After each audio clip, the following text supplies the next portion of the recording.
Do you have any expired cake? The question hung in the air like a misplaced whisper in the middle of a loud cafe. People ordering chai lattes and birthday pastries turned their heads, eyes curious, judging. The cashier, a young woman named Emily, blinked twice, thinking she had misheard. I'm sorry, expired, she repeated, her voice careful, unsure. The man standing in front of her shifted uncomfortably. He held the tiny hand of a girl, probably 5 or 6. The child wore a paper crown made from notebook paper, colored with crayons. It said, "Happy birthday me," in shaky letters. Her shoes were worn down, her dress clearly secondhand, but she looked up at the pastry display with pure excitement. Daddy said I can pick any one, she said, bouncing lightly on her toes. The father swallowed, trying to maintain calm. Yes, expired. Maybe something you can't sell anymore. I can pay a little for it. Just something for her birthday.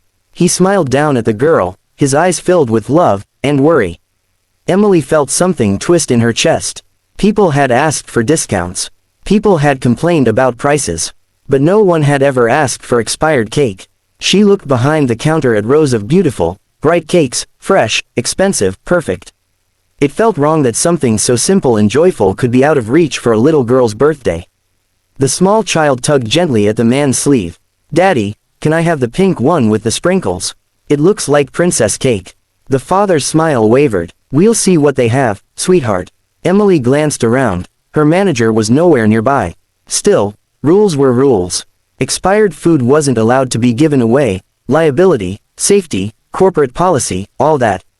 But something about this pair, the way the father's shoulders were tense, the way he held onto hope like a fraying rope, made her hesitate. Let me check something, she murmured. She hurried into the back room, pretending to search. In reality, she leaned against the storage shelf, trying to collect herself. Her throat felt tight. She thought about how many times she'd thrown out pastries at closing. Perfectly good food wasted. Now here was a man begging to buy what they would toss into the trash anyway. She took a deep breath and grabbed a small pink cake, the exact one the little girl had stared at. It was fresh. It was full-priced. It was definitely not expired. When she returned, the father looked anxious, probably expecting to be turned away. The girl's hopeful eyes flickered up at Emily like tiny stars. We don't have anything expired, Emily began carefully. She watched disappointment crash across the man's face like a wave. The child's shoulders slumped. But, Emily placed the pink cake on the counter gently. We do have this, and it's on the house. The father froze. No, I can't accept charity. It's not charity, she said firmly. It's a birthday gift. Everyone deserves cake on their birthday. The little girl gasped, both hands flying to her mouth. Princess cake, for me, Emily smiled. For you. The man opened and closed his mouth, lost for words. Tears bloomed in his eyes, but he blinked them back quickly, embarrassed. He reached for his wallet, desperate to contribute something, anything. I can pay, maybe not all of it, but something, please. Emily shook her head gently. Honestly, it's okay. Daddy, the girl whispered, tugging at his hand again, but softer this time, not begging, just grateful.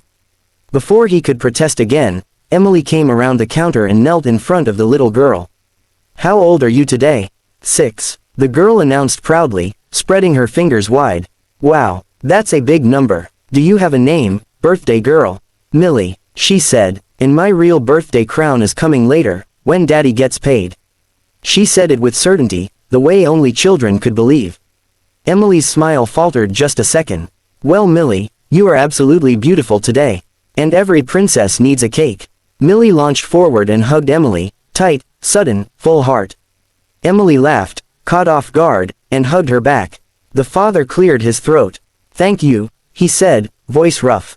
I didn't want her to know we're struggling right now. Emily stood and looked at him directly. You're doing your best. She can see that. He swallowed again, hard. Her mom, she passed away last year. Cancer. I'm still learning how to do it all. Birthdays, smiles, magic. Emily's heart cracked. She had no words good enough, so she offered the only one that mattered. You're not alone. Not today. She boxed up the cake, tied it with a pink ribbon she found near the register, and placed a small candle inside the bag. On the house, she repeated softly. The father stared at the box, his expression a mix of gratitude and disbelief. Thank you, he said again. You have no idea what this means. Before they left, Millie looked at the menu board and pointed. What's a marshmallow, hot chocolate? She sounded out slowly. Emily couldn't help chuckling. It's delicious. Do you want to try some? The father immediately shook his head. No, really, you've already done more than enough. But Emily was already making one.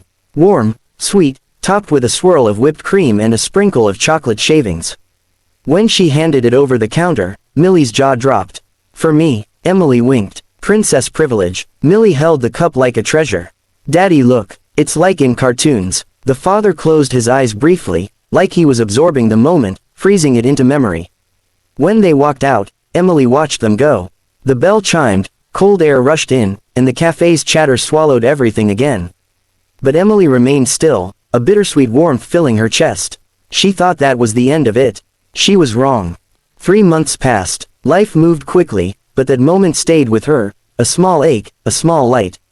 Then one late evening, as she wiped down the counter before closing, she heard the bell ring. She sighed, probably another customer wanting a last-minute pastry. She turned, and saw Millie. Her hair was longer now, still wild and curly. She no longer wore a paper crown, instead, a glittery silver one sat proudly on her head. The father stood behind her, looking healthier, rested, hopeful. Millie ran up to the counter and placed something wrapped in tissue paper in front of Emily. For you, Emily blinked. For me, Millie nodded so hard her crown nearly slipped. Because you gave me the bestest birthday ever. Emily carefully unwrapped the paper.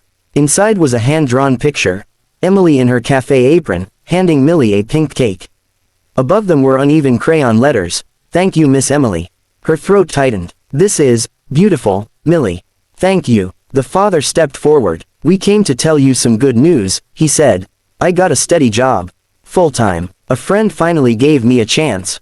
Emily's face lit up. That's amazing, he nodded, emotion shimmering behind his eyes. I'm starting to get things on track. And I wanted you to know that your kindness, it mattered. You didn't just give her cake that day.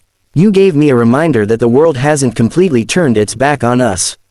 Emily pressed the picture to her chest, overwhelmed.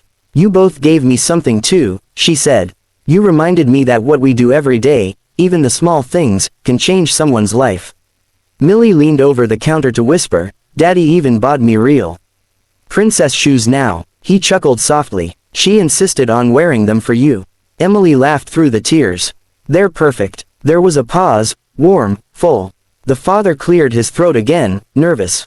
I was wondering if maybe I could take you out for coffee sometime. To say thank you properly. Emily's eyes widened. Her heart fluttered in surprise. She glanced at Millie, who grinned like this was the best plot twist ever.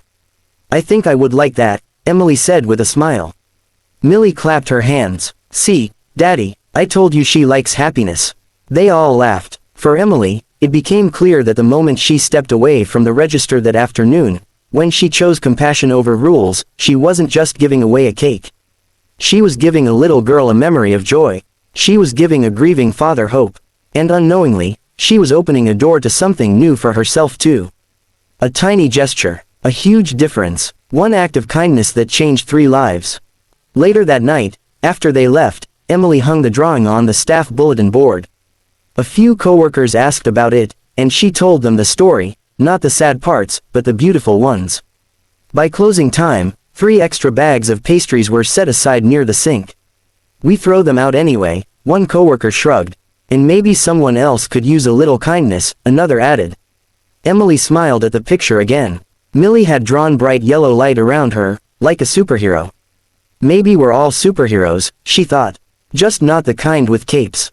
But the kind who sees someone struggling and decides to help anyway. The kind who understands that even a simple birthday cake can save a heart that's hurting. The kind who believes that kindness isn't wasted. Ever.